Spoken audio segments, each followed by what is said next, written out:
Hello guys, and what's up mga katropa, mga ka-NGO, riders at kakintinahin. Good morning sa kapapasaway. Good morning sa team merchandiser po sa buong Pilipinas. Magandang umaga po mula Luzon, Visayas, Mindanao. Ito na naman po ang inyong katropa para mag-kalsada update. Tayo ngayon sa sabi Santo Cristo.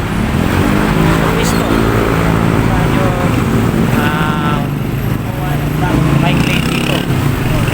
Update lang natin, bike lane. Bike lane, yan.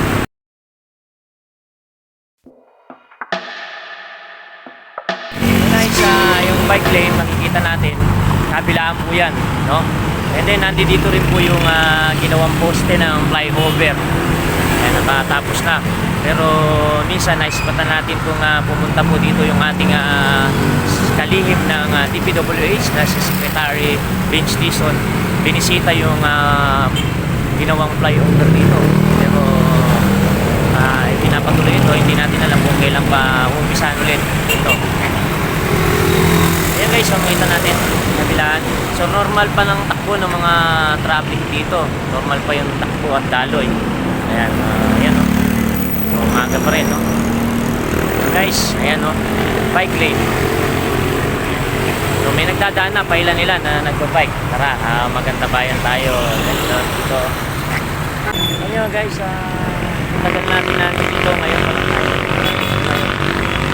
nagkaroon ng itong bike lane. Malaking tulong ito sa mga siklista natin na meron silang sariling daan. Kaso nga lang, may mga iwasan na may mga pasaway pa rin na ginagawang paradahan pa rin po yung lane na to na dapat pang bike lane lang, no?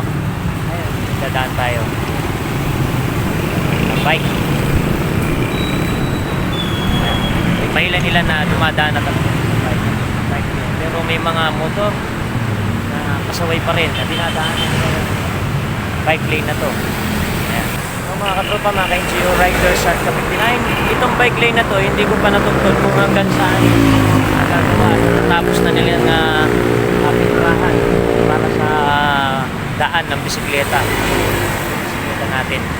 Hindi pa natin. Pero mula doon, hanggang doon sa may papuntang lagpas ng Nunib, sa may papuntang Abacan doon, ay meron ng bike lane. Kaso meron din tayo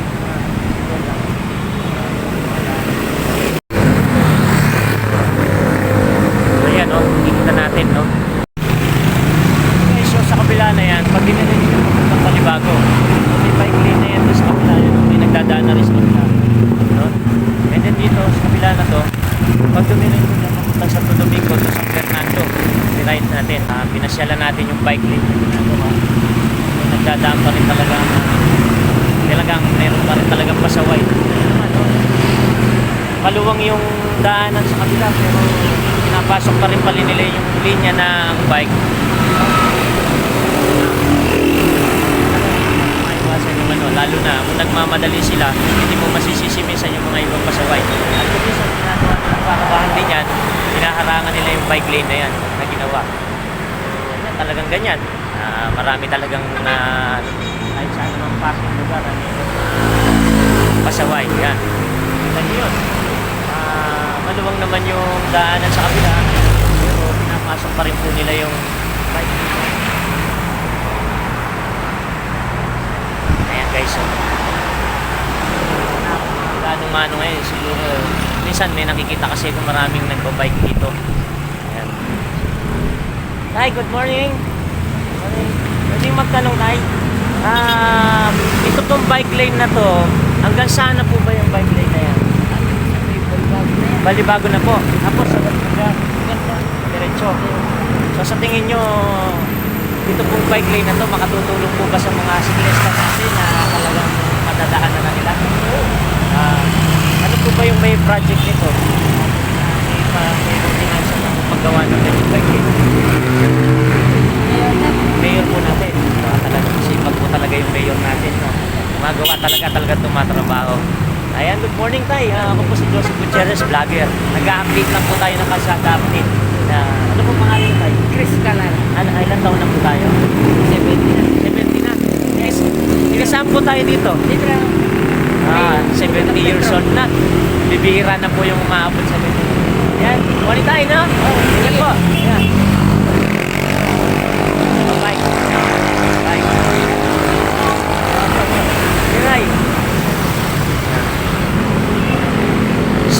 hanggang dito na lang muna siguro yung kalsada update natin guys, mga katropa, mga ka-NGO riders at kapitinahin. So muli, ako'y pumapati na isang magandang umaga sa lahat sa buong Pilipinas, sa mga kapwa ko NGO riders at kapitinahin, sa Tropa Pasaway, sa Team Merchandiser po sa buong Pilipinas. Magandang umaga po muli. At ito po ang inyong kalsada update na nagpunta naman po sa Santo Cristo. So bago ko tapusin ang aking vlog, lahat po na nagpapalo, maraming salamat po sa inyo muli, sa mga followers po natin na nagpapalo at nagpapatuloy na sumusuporta sa ating vlog na kalsada update.